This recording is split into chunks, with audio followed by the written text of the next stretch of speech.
अजी, मैंने सुना है इस बार की बारिश बहुत ही जोर के होने वाली है। पिछले बार हमने कैसे कैसे करके अपनी ये झोपड़ी को मरम्मत करवाया था, लेकिन इस बार हमारे पास पैसे नहीं हैं। इस बार हम लोग कैसे बारिश से बचेंगे? घर में छोटे छोटे 2 बच्चे हैं। हरिया के घर में 2 छोटे छोटे बच्चे थे। ये बार हरिया के पास इतना पैसा नहीं था कि वो अपने झोपड़ी की मरम्मत करवाए। रुक्मिनी, तुम चिंता मत करो, भगवान हम गरीबों को जरूर मदद करेंगे। पिछले बार हमने जैसे दिन रात मेहनत करके अपने इस झोपड़ी को बनवाया था, इस बार भी हम फिर से दिन रात एक कर देंगे, लेकिन अपने बच्चों को बारिश में भीगने नहीं देंगे। तुम बच्चों का ध्यान रखना, मैं काम खोज कर लौटता हूँ। हरिया गांव में काम की तलाश के लिए निकल पड़ता है। हरिया बहुत ही नेक दिल का था। उसे पता नहीं था कि गांव में इस बारिश की कहर गिरने वाली है। हरिया अपने गांव के जाने माने सेठ वीर बहादुर के यहाँ जाता है। उसे यकीन था कि सेठ उसकी मदद जरूर करेंगे। हुजूर, हुजूर, आप इस गांव के अन्नदाता हो, आप ही इस गांव के गरीबों के रखवाले हो। मुझे कृपया करके एक काम दे दो। मैं दिन रात और पूरी मेहनत से काम करूंगा, कोई शिकायत का मौका नहीं दूंगा, क्योंकि इस बार बारिश की कहर गिरने वाली है और मैं नहीं चाहता कि मेरे छोटे छोटे बच्चे बारिश में बीमार पड़े। इसीलिए हुजूर, आप मेरे बच्चों पर रहम करो और मुझे एक काम दे दो। देखो हरिया, मैं हमेशा इस गांव का भलाई चाहा हूं, लेकिन इस बार तुम मुझसे कोई उम्मीद मत रखना। और रही बात काम की, तो मैं तुम्हें काम दे देता, लेकिन मेरी फैक्ट्री बारिश की वजह से बंद हो गई है और सारे मजदूर अपने अपने घर चले गए हैं। अब बोलो कि मैं तुम्हें काम कहां दूं? मेरे घर में भी कोई काम नहीं है, पहले से ही 4 नौकर रखे हैं, इसीलिए तुम मुझे माफ करो। हरिया बेचारा निराशा मन से वहां से चला जाता है। अरे हरिया भैया, कहाँ जा रहे हो और इतना परेशान क्यों लग रहे हो? देखो भैया, अगर आप परेशान हो तो हमें बताओ, हो सके हम आपकी मदद कर सके। अरे क्या बताए राजू भाई, इस बार की बारिश तो मुझे परेशान करके रख दिया। पता नहीं कितनी जोर की बारिश आने वाली है, बस इसी से परेशान है। हमारे पास पैसे भी नहीं है कि अपने घर की मरम्मत करवाए, काम भी कहीं नहीं मिल रहा है, अब पैसा कहां से आएगा? देखते ही देखते मौसम बिगड़ने लगती है और चारों तरफ काला बादल छा जाता है। बारिश का पूरा संभावना था। अरे भागो भाई भागो, बहुत जोर की बारिश होने वाली है, बारिश के साथ साथ बिजली भी गिरने वाली है, भागो भागो। सारे लोग इधर उधर भागने लगते हैं। हरिया भी अपने घर की तरफ भागने लगता है। जब हरिया घर पहुंच जाता है तभी बारिश शुरू हो जाती है। अजी, आप आ गए, भगवान का लाख लाख शुक्र है कि वर्षा होने से पहले वापस आ गए, नहीं तो बारिश में भीग जाते तो आपको सर्दी हो जाती। अच्छा हुआ कि आप बच गए। बारिश शुरू हुई, 1 घंटा भी नहीं हुआ था और हरिया के घर के छत से पानी टपकने लगे थे। घर बिल्कुल टूटा हुआ था। वो तो भगवान का शुक्र है कि जोर की आंधी नहीं आई, नहीं तो हरिया का घर भी आंधी में उड़ जाता। धीरे धीरे घर के चारों तरफ से पानी टपकने लगा था। हरिया के दोनों बच्चे ठंड से किकुर रहे थे। यही होता है गरीबी। जब जब कोई नया सीजन आता है, सबसे पहले उसका स्वाद एक गरीब हिचकता है। अगर आपके साथ भी ऐसा होता है तो कमेंट जरूर करें। हे भगवान, जरा भी तो हम गरीबों पर रहम करो। जेब में पैसे भी नहीं है कि घर के मरम्मत करवाए। घर में छोटे छोटे बच्चे ठंड से किकुर रहे हैं। घर में चारों तरफ वर्षा की पानी फैल रही थी। हरिया और उसकी पत्नी दोनों इस वर्षा से परेशान थे। माँ, मुझे ठंड लग रही है। ये वर्षा कब छूटेगी माँ? मुझे लग रहा है कि इस वर्षा में ही बीमार हो जाऊंगा। बहुत ठंड लग रही है। कोई चादर है तो ओढ़ा दो ना माँ, मुझसे ये ठंड बर्दाश्त नहीं हो रही है। हाँ माँ, गोलू सही बोल रहा है, ठंड बहुत ज्यादा लग रही है। और देखो ना माँ, वर्षा का पानी हमारे घरों में कैसे फैल रही है। तुम लोग चिंता मत करो बच्चों, इस बार वर्षा को बस झेल लो। मैं काम की अभी तलाश कर रहा हूँ, मुझे जैसे ही काम मिल जाएगा सबसे पहले अपने घर की मरम्मत करवाऊंगा। बस इस बार अपने लाचार पिता को माफ कर दो। हे भगवान, मैं कितना बदनसीब हूं कि अपने परिवार का भी अच्छे से देखभाल नहीं कर पा रहा हूं।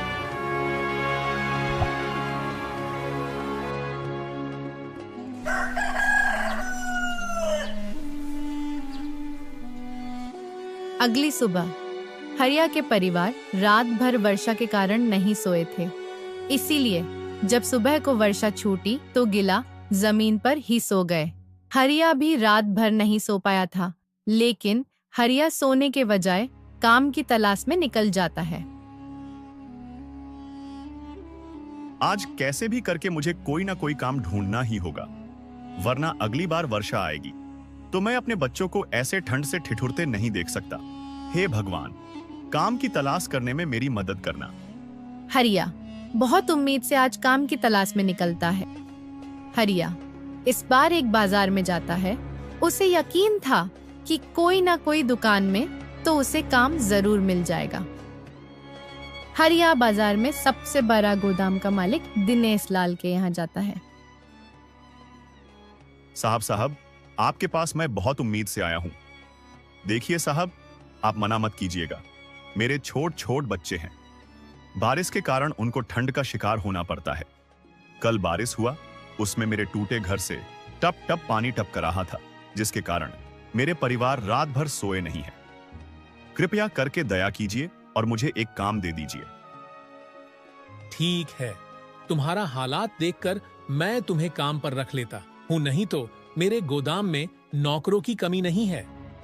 और हाँ, मैं तुम्हें हफ्ते में पैसा दूंगा, क्योंकि माल सेल होता है, तभी नौकरों को पैसा देता हूं और तुम्हें भी वैसे ही दूंगा। तो तुम्हें कोई ऐतराज तो नहीं है? ये बात सुनकर हरिया को एक झटका लगता है। वो तो सोचा था कि डेली काम करूंगा और डेली पैसा लूंगा, लेकिन यहाँ तो बिल्कुल उल्टा हो गया। हरिया को ऐसे भी कोई काम नहीं मिल रहा था। मजबूरी में हरिया को हाँ कहना पड़ा।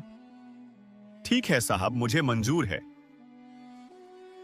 अच्छा ठीक है, जाओ मजदूरों के साथ और गाड़ी पर से माल उतारकर गोदाम में रख दो। और हाँ, मैं घर जा रहा हूं तो तुम पूरी ईमानदारी से काम करना और एक भी शिकायत मौका मत देना, नहीं तो काम से निकालने में मुझे थोड़ा सा भी समय नहीं लगेगा। नहीं साहब, आप ऐसा मत करना। मैं आपको एक भी शिकायत का मौका नहीं दूंगा। हरिया गाड़ी पर से मजदूरों के साथ मिलकर माल उतारने लगता है और गोदाम में रखने लगता है।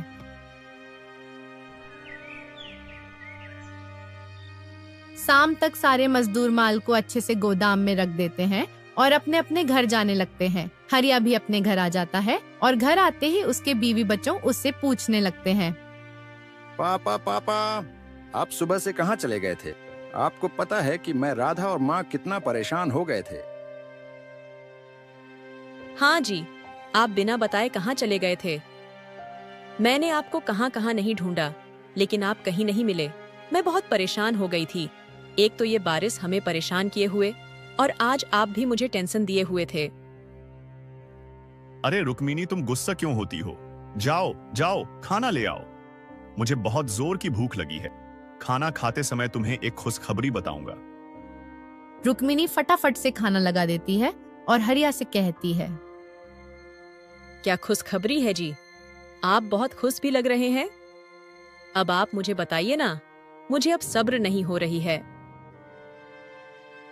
रुक्मिनी, मुझे काम मिल गया और साहब ने हमें कहा है कि बस खाली ईमानदारी से काम करना।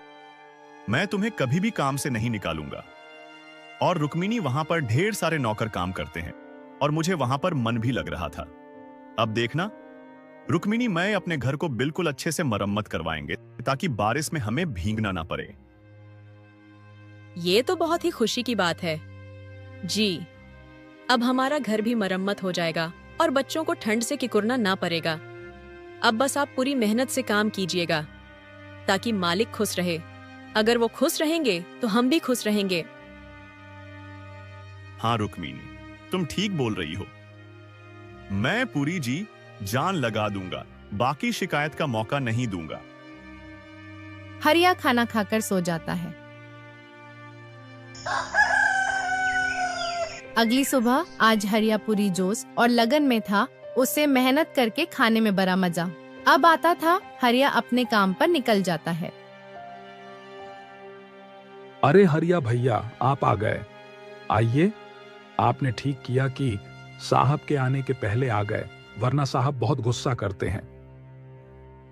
अरे नहीं नहीं, साहब तो बहुत अच्छे हैं, वो भला गुस्सा क्यों करेंगे। इतने में गोदाम का मालिक दिनेश लाल आ जाता है। अरे अरे, तुम लोग बातें बना रहे हो, काम कब करोगे? चलो जल्दी से काम करो, वरना इस बार के पगार में से तुम लोगों का पैसा काट लूंगा। जल्दी जाओ।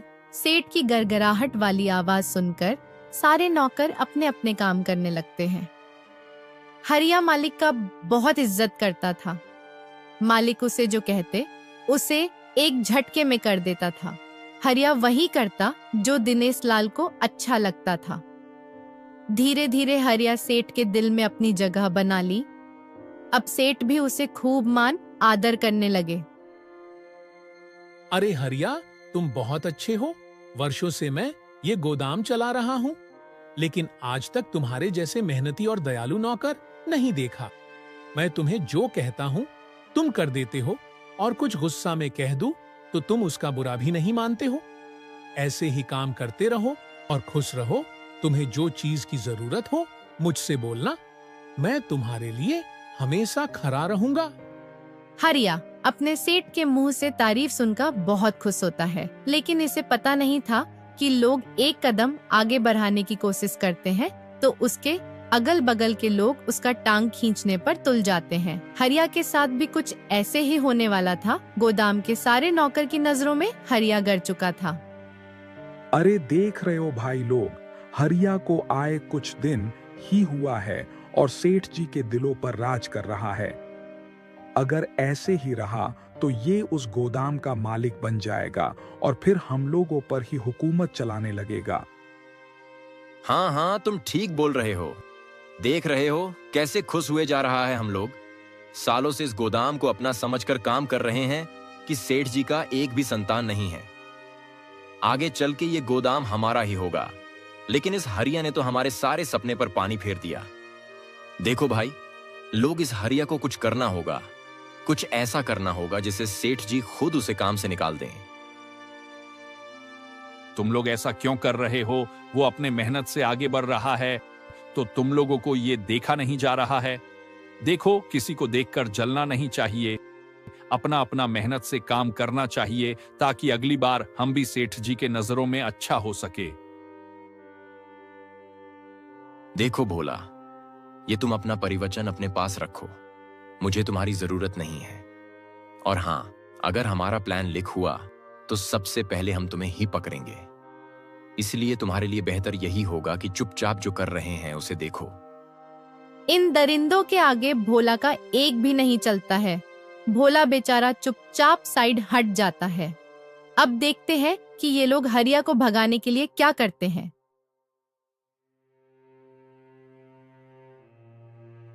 शाम हो जाती है और सारे लोग गोदाम से अपने घर जाने लगते हैं। हरिया भी घर चला जाता है और ये तीनों लोग गोदाम के पीछे रुके रहते हैं। उनके पीछे भोला भी छुपा रहता है। भोला को यकीन था कि ये लोग हरिया को बदनाम करके ही मानेंगे, इसलिए इनको देखने के लिए भोला छुपा रहता है।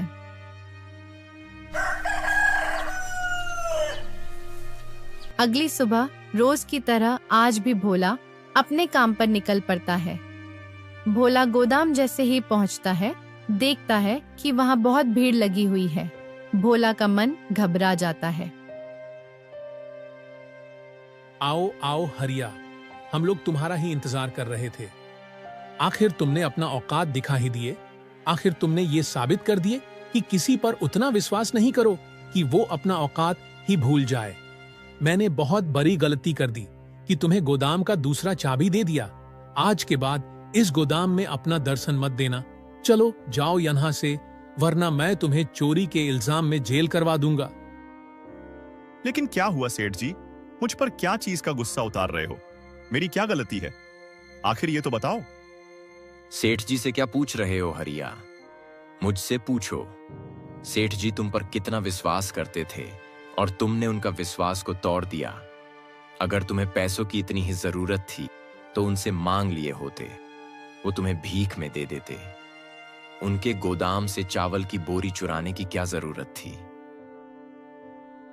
क्या मैंने गोदाम से चावल चुराया है? ये आप लोग कैसी बातें कर रहे हो? इतना नीच काम मैं सपनों में भी नहीं सोच सकता। सेठ जी, आपको कोई गलत फहमी हुई है। मैंने कोई चोरी नहीं की, मुझे फंसाया जा रहा है। देखो देखो, गोदाम के भाई लोग इसे कोई फंसा रहा है। ये क्यों नहीं कह रहे हो कि तुम्हें इस गोदाम का मालिक बनाना है, क्योंकि तुम्हें पैसों की जरूरत है और मालिक आपको पता नहीं है, ये आपकी जान भी ले सकता है ताकि आपके गोदाम का मालिक बन सके। इसे धक्के मार के यहां से भगा दी मालिक, नहीं तो आपको तो ये मरेगा, इस साथ ही हमारा रोजी रोटी भी छीन लेगा। फिर सारे लोग हरिया को वहां से भगा देते हैं। भोला को ये सब बहुत बुरा लग रहा था, लेकिन वो कुछ कर भी नहीं सकता था। बेचारा हरिया निराशा मन से घर लौट रहा था। अब हरिया को जो पैसा मिलने वाला था वो भी नहीं मिला। अब वो अपने बच्चों से जो वादा किया था घर की मरम्मत करवाने की, वो कैसे करवाएगा?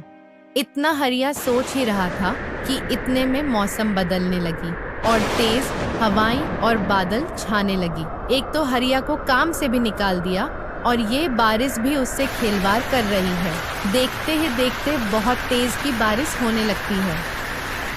हे भगवान, मुझे जल्दी से घर जाना होगा, नहीं तो मेरे बच्चे और पत्नी इस बारिश में भीग जाएंगे। क्या भगवान आप भी मेरे साथ ऐसा कर रहे हैं?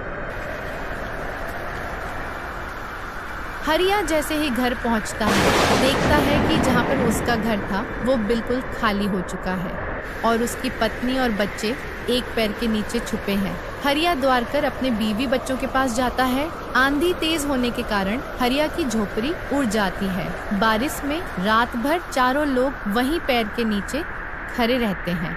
अब उनके सर पर एक छत भी था जो आंधी में उड़ चुका था। अजी देखिए ना, ये क्या हो गया हमारे पास? अब घर भी नहीं है, अब हम लोग कहाँ रहेंगे? हे भगवान, आप हमारे साथ ही ऐसा क्यों कर रहे हैं? अब मैं अपने बच्चों को बारिश से कैसे बचाए? इस दरिंदे गांव में हमारी कोई मदद भी नहीं कर रहा है।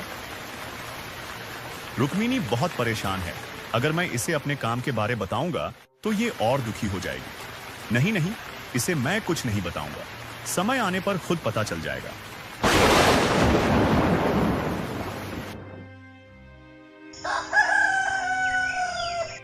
सुबह हो जाती है। रात भर बारिश में खड़े रहते हैं। अब इनके पास रहने का कोई ठिकाना नहीं था। ये लोग गांव के चबूतरे पर ही जाकर बैठ जाते हैं। इधर पीछे से भोला सब देख रहा था उसे। हरिया पर बहुत माया आने लगा था और वह यह तय किया कि आज मेरी खामोशी की वजह से हरिया को ये सब झेलना पड़ रहा है। अगर मैंने उस दिन सेठ को सारी सच्चाई बता दी होती तो हरिया को आज ये दिन ना देखना पड़ता। सेठ जी हरिया हो बहुत ही मानते हैं। अब जो कुछ होगा देखा जाएगा। मैं आज उन दरिंदों के बारे में सारी सच्चाई बता दूंगा। चावल की बोरी हरिया ने नहीं बल्कि उन लोगों ने चुराए हैं और हरिया को बदनाम कर दिए हैं। ये सब मैंने अपने आंखों से देखे हैं। भोला सेठ जी के गोदाम की ओर जाने लगता है। आज भोला सारी सच्चाई सेठ जी को बताकर ही रहेगा। सेठ जी, मुझे माफ कर दीजिए। मैं उन तीनों लोगों के धमकियों से डर गया था। गोदाम का चावल हरिया ने नहीं बल्कि उन तीनों ने ही चुराए हैं। उनका मकसद था कि हरिया को इस गोदाम से निकालने के लिए, और ये सब मैंने खुद अपनी आंखों से देखा था। लेकिन उन कमीनों ने मुझे सच्चाई बताने से मना किए थे। मालिक, आप हरिया को जल्दी जाकर बचा लीजिए। वो बेचारा कल से भूखे प्यासे गांव के चबूतरे पे बैठा है। अरे भोला, तुमने यह क्या कर दिया? मुझे पापी बना दिया। चलो जल्दी। हरिया बेचारा यही सोच रहा होगा कि मालिक मुझ पर विश्वास नहीं किए। दोनों लोग हरिया के पास गांव के चबूतरे पे जाने लगते हैं। अरे हरिया, ये क्या हुआ? तुम ऐसे पूरे परिवार के साथ गांव के चबूतरे पे क्या कर रहे हो? तुम्हारा घर का क्या हुआ? मालिक, कल जो बारिश के साथ आंधी तूफान आया था ना, उसी में मेरा झोपड़ी उड़ गया। इसीलिए अब हम लोग सरकपे आ गए हैं। अब हम लोगों के पास रोड पे रहने के सिवा कोई चारा नहीं है सेठ जी। अरे हरिया, ऐसा मत बोलो। मैं तुम्हें एक घर दूंगा। अब तुम यहाँ नहीं रहोगे। मुझे तुम्हारे बारे में भोला सब कुछ बता दिया। तुम बिल्कुल निर्दोष हो। गोदाम से उन तीनों बदमाशों ने चोरी की थी। तुम्हें अफसाने के लिए उनको तो मैं बाद में देखूंगा। पहले तुम्हें एक घर दे दूं। हरिया की ईमानदारी और नेक दिल की वजह से आज उसे एक घर भी बना बनाया सेठ ने रहने को दे दिया। तो दोस्तों, अगर ईमानदारी और नेक दिल रखोगे तो कितनी भी खराब परिस्थिति क्यों आ जाए, ऊपर वाला आपकी मदद जरूर करेंगे। आपको यह कहानी कैसी लगी कमेंट में अपनी राय जरूर दे। धन्यवाद।